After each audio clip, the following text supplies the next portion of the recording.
The Capitol attending physician now says Senate Minority Leader Mitch McConnell is, quote, medically clear to continue with his schedule. The doctor put out that statement a day after McConnell appeared to freeze during an exchange with reporters in Kentucky. The physician wrote, quote, occasional lightheadedness is not uncommon in concussion recovery and can also be expected as a result of dehydration. CBS News congressional correspondent Scott MacFarlane joins us now. Scott, before we begin, I'd like to play a comment today from Senator John Cornyn of Texas.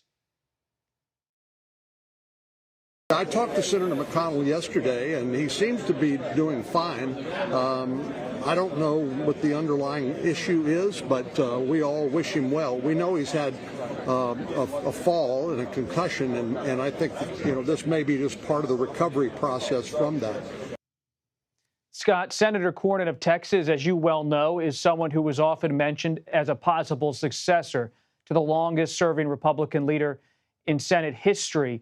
And when you look at this delicate moment in Senate Republican politics, what's your latest reporting about how Senator Cornyn and others behind the scenes are handling this moment?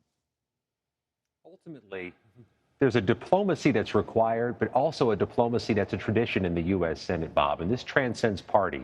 You have members of the Senate who tend not to question each other's health in a public, notorious way. It's one of the rare bipartisan dynamics that persists here in Washington. We know that immediately after this episode, Mitch McConnell was working the phones. Multiple sources tell CBS News McConnell was reaching out to that leadership team, which includes Senator Cornyn. But I also just got an email, I'll read it to you now, from Congressman Jim Banks of Indiana, who met with McConnell after the incident and posted about it on Twitter. And Banks is running for a Senate seat in Indiana and has reason to be engaged with Senator McConnell at this moment. The email says the leader was engaging and very dialed in on my race in Indiana. He's obviously following very closely. He answered many questions from guests and seemed to be doing fine. And the president also said he spoke to Senator McConnell by phone and that he sounded like his old self. So you're getting these endorsements about McConnell's health, or at least his current state of affairs, from his colleagues, which, Bob, is exactly what happened in July. When McConnell had that similar episode here at the U.S. Capitol, it was his own colleagues in the hours after saying, he seems fine, he's doing fine.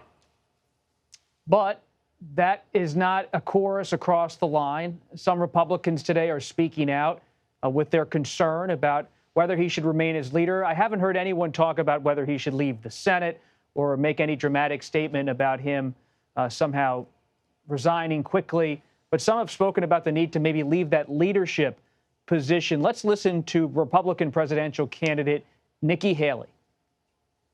It's sad. No one should feel good about seeing that.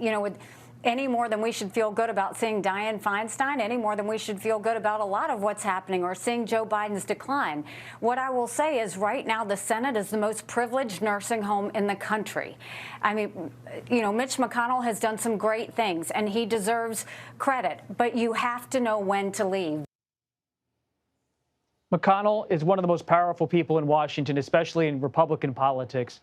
He is someone who commands loyalty, respect from so many of his current aides, his former aides. He has this network led by people like Josh Holmes, seasoned Republican strategists around Washington, who really have kept not just McConnell front and center, but the McConnell orbit front and center in Republican politics. So to hear Nikki Haley, the former ambassador, speak like that publicly is perhaps a crack in how Republicans are publicly talking about McConnell.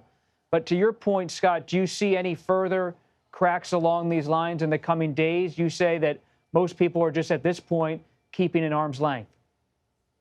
Yeah, there's a difference between equivocating about something and not talking about something. And this is in the not talking about something category. The only comments that senators are offering are those under direct questioning. They're not giving unsolicited opinions.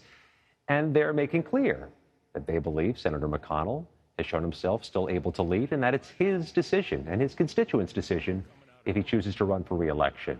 That's the baseline from where we start. But the reality of this is it's still a 51-49 Senate where any extended absence has the potential to be pivotal, impactful on the business here. You heard Nikki Haley reference Senator Feinstein. Senator Feinstein's absence earlier this year was for several weeks as she was hospitalized with complications from shingles and also suffered a fall. Her absence was, to put it mildly, notorious. It really halted a lot of the business of the Senate Judiciary Committee. any extended absence is of concern, not just to the party, but to the Senate overall. You just see them clinging to this one senatorial tradition of not questioning each other's health, not doing so publicly. That all being said, Bob, as you well know, they're back here the day after Labor Day, and they'll have the traditional party meetings and party lunches midweek. Hard to imagine this isn't a focus, if not the focus of conversation. Scott, turning to the ongoing investigations of January 6th and former President Trump, you have the former president now pleading not guilty in Georgia, not showing up for an arraignment. Surprising to you? Not at all. And here's the thing, Bob. Though Donald Trump has seen this adrenaline rush each time he has an interaction with the criminal justice system, even though his campaign numbers seem to go up and fundraising seems to soar, in this case, in the case of appearing Wednesday in person in Fulton County, if he had chosen to do so, he seems to have less control of the optics.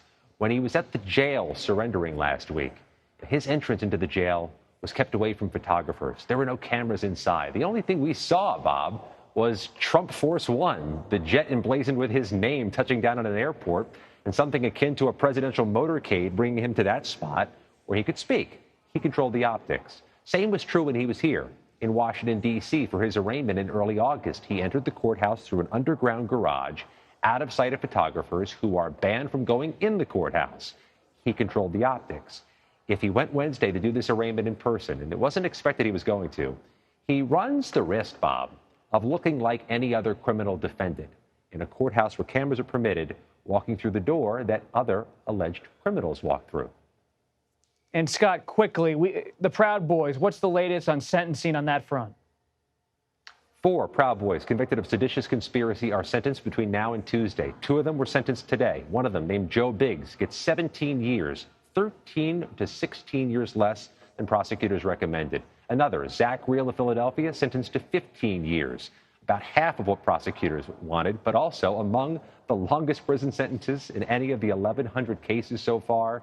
We're all waiting for Tuesday afternoon, though, Bob, when Enrique Tarrio, who was the head of this organization with Zach Reel and Joe Biggs, faces his sentencing, prosecutors recommending 33 years for Tarrio. Scott MacFarlane, we appreciate your time and your reporting. As always, a lot to follow, so many different dynamics on Capitol Hill.